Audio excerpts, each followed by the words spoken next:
starting off the show, we are going to be diving into last night's game between the Atlanta Falcons and the Tampa Bay Buccaneers and what ended up being a thrilling Thursday night football matchup. Feels like we haven't gotten all too many of those in recent history, but this one was excellent. Anytime you get a game from this NFC South, I feel like it's just sort of spin the wheel on what you're going to get out of these teams. It's a little bit of a crapshoot to some degree, but it makes for entertaining football. And last night we got the variety of high-scoring offenses, pretty poor defenses on both sides, and then yet another comeback game-winning drive for Kirk Cousins, already the third on the year up to this point. Excuse me. So it was, like I mentioned, very high-scoring offenses going up against one another, bad defenses, but the end of the game stretch, I do just sort of want to dive into a little bit as well, just talking about the sequence of events that got us where we did. It was a fumble from Buccaneers rookie Bucky Irving. They were in Atlanta territory with 3 minutes left in a 3-point game. He ends up fumbling, turning the ball over. The Falcons don't end up scoring directly off of those points, but that takes points off of the board for Tampa Bay for what should have been at least a field goal. It looked like Irving even had a chance to score on that play. Was still a good 20 yards or so away from the end zone, but he had a lane.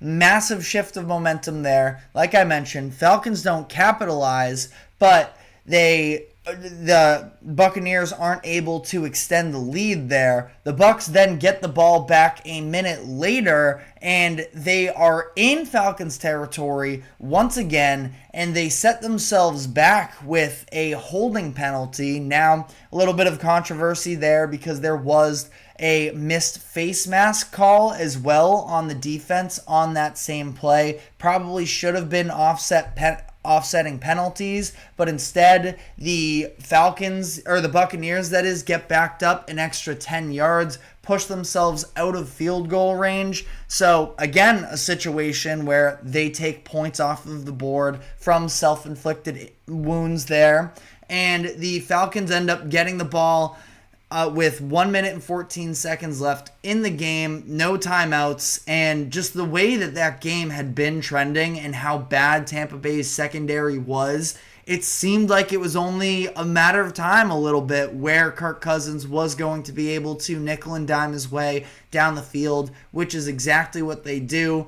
A little bit of a crazy decision to throw in the middle of the field with 12 seconds left, but Falcons do so. Drake London picks up a good 14, 15 yards, and the Falcons are in field goal range for Younghoe Koo, who drills it, sends it to overtime, and then we got a 45-yard house call from Kadero Hodge to walk the game off. So, like I mentioned, very high-flying on both sides of this thing, but we have to start with the Falcons offense. Kirk Cousins, 509 passing yards, the most ever by a Falcons quarterback in franchise history, coming on the same night that Matt Ryan was inducted into the Falcons Ring of Honor. And we talked about this yesterday on the show, that the Falcons need to be able to keep Kirk Cousins upright and keep him clean. And I thought that, yes, there were 4 sacks in this game, but also the Falcons ended up dropping back 57 times. And the vast majority of the time,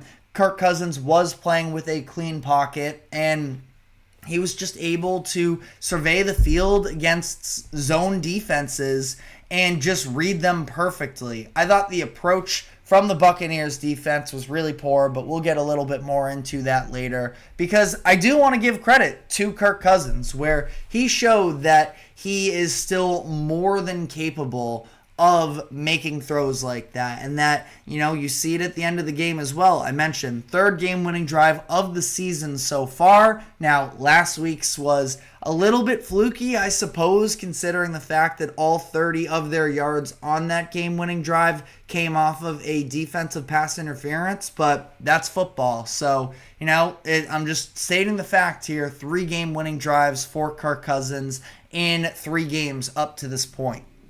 Something that was, I don't think, massively concerning for this Falcons team, but something at least of note is the fact that they, for the second straight week, weren't really able to utilize the run game. We saw 16 total rush attempts last week against the Saints, just 15 in this game as well, and they've won both of these matchups. So I don't know if it is an extremely sustainable form of offense, especially considering last week they didn't even score an offensive touchdown, but they have been more so airing it out, and they are 2-0 in these past couple weeks. So again, just something to note, look at moving forward. I think that Zach Robinson has done a terrific job schematically with this Falcons offense up to this point in the year. So I'm not concerned about it, but again, at least it's something worth noting there.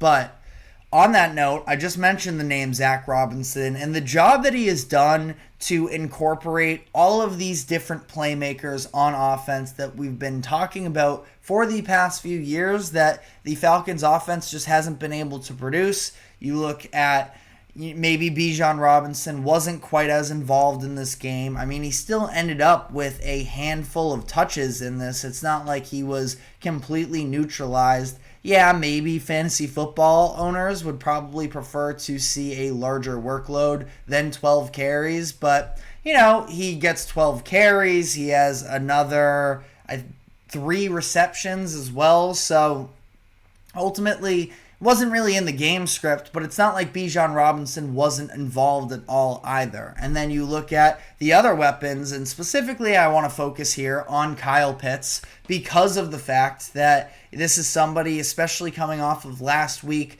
where he had 0 catches despite a number of targets. I think it was 3 targets. And I just like the way that they used him in different ways in this game. Last week, on all 3 of his targets, it was just these sort of, lazy in breaking routes over the middle, and there was really no emphasis of, coming up to meet the ball at the point of attack. Defenders were able to get a hand on it, and it was just pretty uninspiring as a whole. But in this game, you see from the very first play of the game where Kyle Pitts is running up the right seam and Kirk Cousins, again, reading that zone defense, is able to hit in between the safety and the corner, the 2 deep men on that middle to right side of the field. And you see some out-breaking routes as well. And I just feel like there's a lot more creativity for him. 88 yards in a game, the most that he's had since his rookie season. At least, you know what? It's a step forward. You have to appreciate that, and the fact that he is still a weapon that obviously Zach Robinson and Kirk Cousins, they are still aware of. As simple as that is, it's at least a positive sign there. Drake London, incredible last night as well. 12 catches, 154 yards, 1 touchdown. He just continues to, again, against this zone Tampa Bay defense, was able to find spots in the gaps in the coverage and convert. And then again, I have a lot of thoughts on this Tampa Bay defense as well in terms of how poor their defense really was. But, able to break out of tackles, and that's how he got his first touchdown. Yards after catch were a huge part of this Falcons game. And obviously, the 3 names I just listed in terms of Bijan, Pitts, London, those are the usual suspects. You also get a little bit unprecedented production from Darnell Mooney, who has become a surprisingly big part of this offense. He's had a few big games up to this point. 9 receptions, 105 yards, and 2 touchdowns in this game. Almost had another big chunk play in the second half as well, but slipped on his route, wasn't quite able to recover, so he ends up dropping a pass. But, he is finding a role for himself as well. And I think that it's a testament to Zach Robinson and the offense he's calling, and Kirk Cousins as well, being able to go through his progressions, find different players. We've seen Ray McLeod as well have moments at time this season as well. So it just does really feel like a balanced offense. Again, like I mentioned, maybe the run game, you'd like to see it a little bit more involved. But all things considered, I thought it was pretty impressive. Now,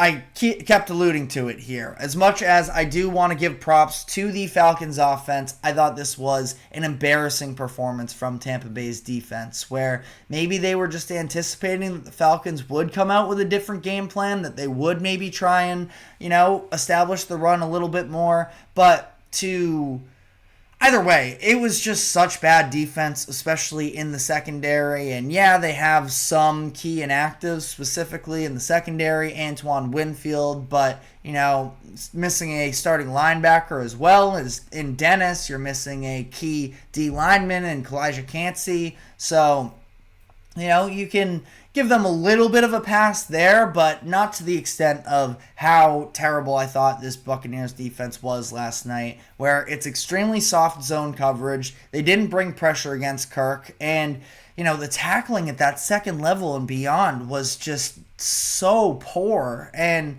everything just looked so easy for the Falcons. Credit to them again, but I'm having a hard time and as you can be optimistic about the Falcons and pessimistic about the Buccaneers at the same time. That I fall somewhere in that line, but I just feel like, and I'm not a defensive coordinator, so obviously I don't want to sort of talk out of my rear end here and make it up to be that NFL coaches don't know what they're doing. It's very clearly not that. That being said, though, I feel like it's been pretty clear that Kirk Cousins has not looked like that level of himself that he was last night when you're able to put pressure on him. I mean, the broadcast itself highlighted the fact that he's still not really firing off of that back leg as well. It's a very, obvious secret that right Achilles was torn last season, that he's still recovering from that.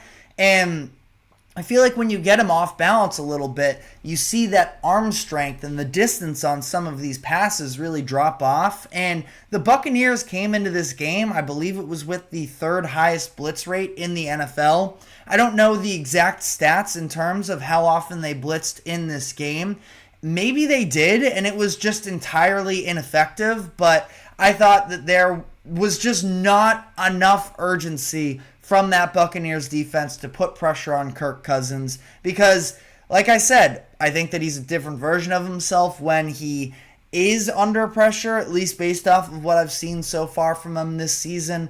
But that being said, I also feel like it's a situation where you just have to at least try to make him uncomfortable because even if his Achilles isn't 100%, one thing that he certainly still has is his mind, and he can read NFL defenses very well. That's always been a trait of his, and he put it on display last night. So, very frustrating performance, I thought, from the Buccaneers in this game. Not that I had a real dog in this game, but I don't know. I feel like not enough teams are sort of taking to that idea of putting pressure on. Again, they had 4 sacks, but for that many dropbacks, I just thought that Kirk way too often was standing there untouched. But, on the other side of this as well, at least very quickly, talk about the Buccaneers offense versus the Falcons defense.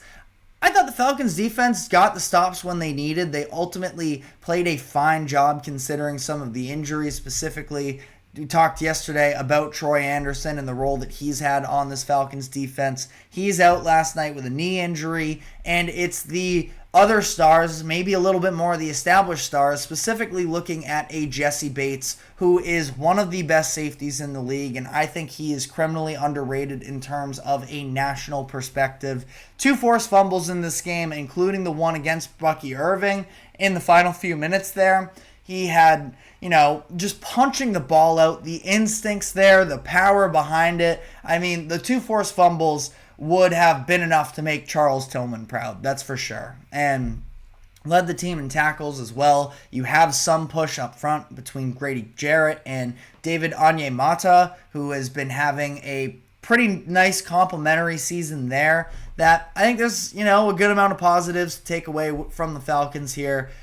I just feel like I'm definitely down on the Buccaneers. I had them in my top 10 yesterday for my power rankings, and almost instantly they made me regret that from that first drive and on, basically. But one positive here that I do want to end off in terms of the Buccaneers is the fact that I thought that, something we talked about yesterday that we did see come to fruition was the Buccaneers being able to continue to build on that run game. It was an element they were absolutely missing last season. They were 32nd in the NFL in rush yards per game. 26 for carries for 160 yards, I believe it was, in this game last night. Pretty good production there, all things considered. You still have that little bit of a 1-2 combination of Rachaad White and Bucky Irving. And Irving, yes, I know he ends up having the costly fumble towards the end of the game. I still think he's your best, actually downfield rushing threat. Rachaad White, he ended up getting 56 of his 77 yards. 56 of his 72 yards, on that one run that came, I believe it was in the third quarter. Outside of that one run, and not totally fair to say, but still 9 carries and averaged below 1.8 yards per carry. He's still been very poor in that statistic this year. Now, ultimately, again, you look at the overall numbers. He finishes this game 10 carries for 72, so it doesn't look quite as bad. But I still feel like he's having a very hard time rushing up front. That offensive line, you talk about the fact that it was going to be a key for them. They basically, and it was because of the defense that they lost this game, but the Buccaneers had that lead throughout the fourth quarter. They had chances to close it out. And ultimately, it was the shortcomings in the rushing game that ultimately cost the Buccaneers in this one. With the Bucky Irving fumble, who, again, I'm still not selling stock on him just because of this fumble, but he's a rookie. He's going to make mistakes occasionally, and that's who you're really leaning on. He can still be a good rusher, and I think he is. I'm really impressed with his vision and body control, but, he's also a rookie, so your expectations can only be so high. I still don't love Rachaad White between the tackles. And you look as well, that holding penalty on Graham Barton ultimately cost them much needed points on that final drive that they had the ball in regulation. And yeah, sure, there could have been another offsetting call as well when Bucky Irving was getting tackled. It doesn't change the fact that it was another rookie in Graham Barton at center who picks up a very costly holding penalty. So they're taking step forwards in that front, but still, I think that there's some room to grow. And I'm sure internally the Buccaneers would agree with that sentiment as well. But let me know what your takeaways from last night's game were. Very curious to hear what you have to say. That being said, we are going to be shifting gears very briefly here into the MLB. We'll come back around to the NFL in the latter half of the show, but we have to talk about what was another thriller. Falcons, Buccaneers, that was super entertaining, but then we get the Mets pulling off a 9th inning comeback against the Milwaukee Brewers to advance to the divisional series. So we're going to be talking about that game and then previewing the 4 series remaining in the MLB playoffs. So do not go anywhere. We will be right back after this quick break.